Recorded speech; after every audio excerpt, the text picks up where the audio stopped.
Hi friends, welcome back to my channel. આજે આપણે બનાવીશું કોપરા પાક, તે પણ કોઈપણ જાતની ચાસણી બનાવ્યા વગર કે તેમાં કોઈપણ જાતનો માવો ઉમેર્યા વગર. ફક્ત 15થી 20 મિનિટમાં આ કોપરા પાક બનીને તૈયાર થઈ જશે. એકદમ સરળ રેસીપી છે, તો ચાલો ફટાફટ શરૂઆત કરી દઈએ આને બનાવવાની. ઇન્ગ્રીડિયન્ટ્સની ડિટેલ્સ અહીં અમે ડિસ્ક્રિપ્શન બોક્સમાં એડ કરી છે. સૌથી પહેલાં આ રીતનું કન્ટેનર અથવા તો મોલ્ડ અથવા તો કોઈ પણ પ્લેટ લઈ લઈશું, જેમાં તમારે કોપરા પાકને સેટ કરવાનો હોય તેમાં. તેની ઉપર આ રીતનું બટર પેપર મૂકી દઈશું. બટર પેપરનો ઉપયોગ કરવો ઓપ્શનલ છે. તેમાં 1 ટીસ્પૂન ઘી એડ કરી દઈશું અને ઘીથી તેને ગ્રીસ કરી લઈશું. જો તમે બટર પેપરનો ઉપયોગ ના કરવાના હોય તો ડાયરેક્ટ પ્લેટ અથવા મોલ્ડની ઉપર તમે આ રીતનું ઘી મૂકી શકો છો અને તેને આ રીતના ગ્રીસ કરી શકો છો. તો અહીંયા આ કન્ટેનર ઘીથી ગ્રીસ થઈને રેડી છે. તેને આપણે સાઈડ પર મૂકી દઈશું. હવે જોઈએ આગળનો પ્રોસેસ. ગેસ ઉપર એક નોનસ્ટિક અથવા તો જાડા તળિયાવાળું એક વાસણ મૂકી દઈશું. ગેસની ફ્લેમને સ્લો રાખીશું. તેમાં 2 ટીસ્પૂન ઘી એડ કરી દઈશું. હવે ઘીને સહેજ ગરમ થવા દઈશું. ગેસની ફ્લેમને સ્લો જ રાખવાની છે.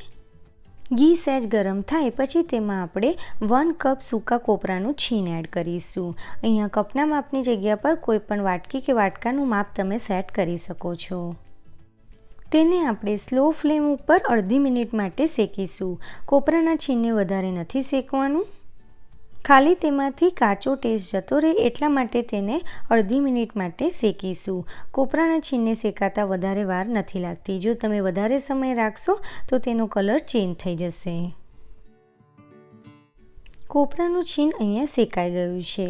હવે તેમાં 1 કપ મિલ્ક પાવડર એડ કરીશું. યાદ રાખજો, જે કપ અથવા વાટકીના માપથી તમે કોપરાના છીણનું માપ લીધું હોય એ જ કપથી તમારે મિલ્ક પાવડરનું માપ લેવાનું. તેની સાથે તેમાં 2 કપ ફૂલ ફેટવાળું દૂધ એડ કરીશું. કપમાં આ દૂધનું માપ 2 કપ છે અને એમએલમાં એનું મેઝરમેન્ટ 480 ml છે.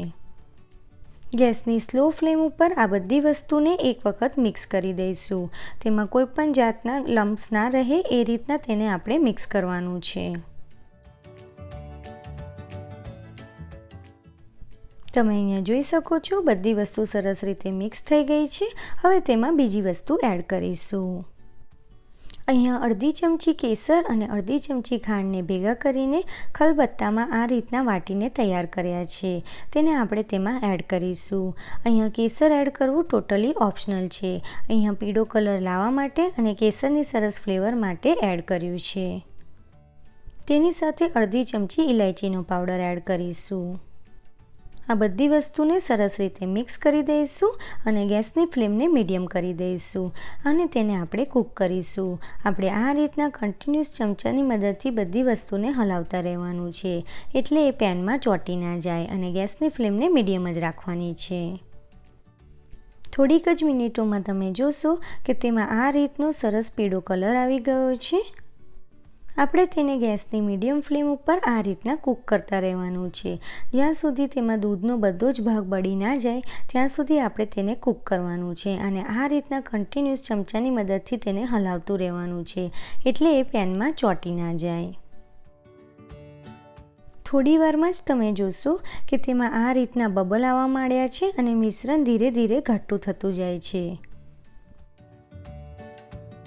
લગભગ 12 મિનિટ જેવું થયું છે અને તમે અહીંયા જોઈ શકો છો આપણું મિશ્રણ વધારે ઘટ્ટું થઈ ગયું છે, પણ હજુ તેમાં દૂધનો ભાગ બાકી છે, એટલે આપણે આ રીતના કન્ટિન્યુઅસ તેને હલાવતા રહીશું અને ગેસની ફ્લેમને મીડિયમ જ રાખીશું.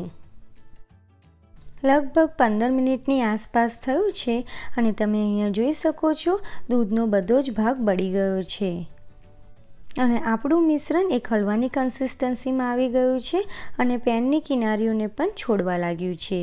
આ સ્ટેજ ઉપર હવે તેમાં આપણે ખાંડ એડ કરીશું. અહીંયા અડધો કપ દળેલી ખાંડ એડ કરું છું. આ બધી વસ્તુને આપણે સારી રીતે મિક્સ કરી દઈશું અને ખાંડ જ્યાં સુધી ઓગળે ના ત્યાં સુધી આપણે તેને કૂક કરીશું ગેસની મીડિયમ ફ્લેમ ઉપર અને આ રીતના કન્ટિન્યુઅસ ચમચાની મદદથી તેને હલાવતા રહીશું. ખાંડને ઓગળતા લગભગ 3 થી 4 મિનિટ જેવું થશે અને ગેસની ફ્લેમને આપણે મીડિયમ રાખવાની છે. ખાંડનું અહીંયા બધું જ પાણી બળી ગયું છે અને તે સરસ રીતે ઓગળી ગઈ છે અને આપણો કોપરા પાક સરસ રીતે બનીને તૈયાર છે. આપણે ગેસની ફ્લેમને ઓફ કરી દઈશું. અહીંયા હું તમને બતાવું, તમે અહીંયા જોઈ શકો છો આપણો પરફેક્ટ દાણેદાર કોપરા પાક સરસ બનીને રેડી છે. હવે તેને આપણે કન્ટેનરમાં કાઢી લઈશું સેટ થવા માટે.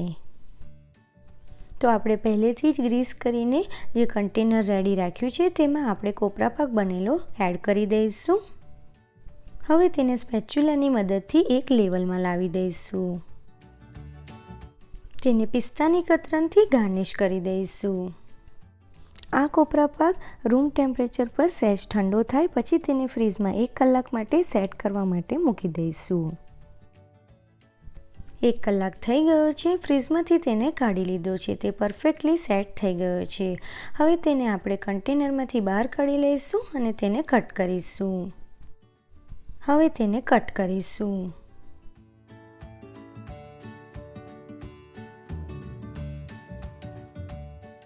અહીંયા કટ થઈને રેડી છે. તમને અહીંયા હું એક પીસ કાઢીને બતાવું. તમે અહીંયા જોઈ શકો છો આપણો પરફેક્ટ કોપરા પાક બનીને રેડી છે. કોઈ પણ તારની ચાસણી કે માવો એડ કરવાની ઝંઝટ વગર બિલકુલ માર્કેટમાં મળે તે રીતનો આપણો કોપરા પાક પરફેક્ટ બનીને રેડી થયો છે. આ કોપરા પાકને તમે ફ્રીઝમાં મૂકીને 1 વીક માટે સ્ટોર કરીને યુઝ કરી શકો છો. આઈ હોપ ફ્રેન્ડ્સ તમને આ વિડીયો પસંદ આવ્યો હશે. વિડીયો સારો લાગ્યો હોય તો લાઈક અને શેર જરૂરથી કરજો અને મારી ચેનલને સબસ્ક્રાઈબ કરવાનું ના ભૂલતા. ફરીથી મળીશું એક નવી રેસિપી સાથે.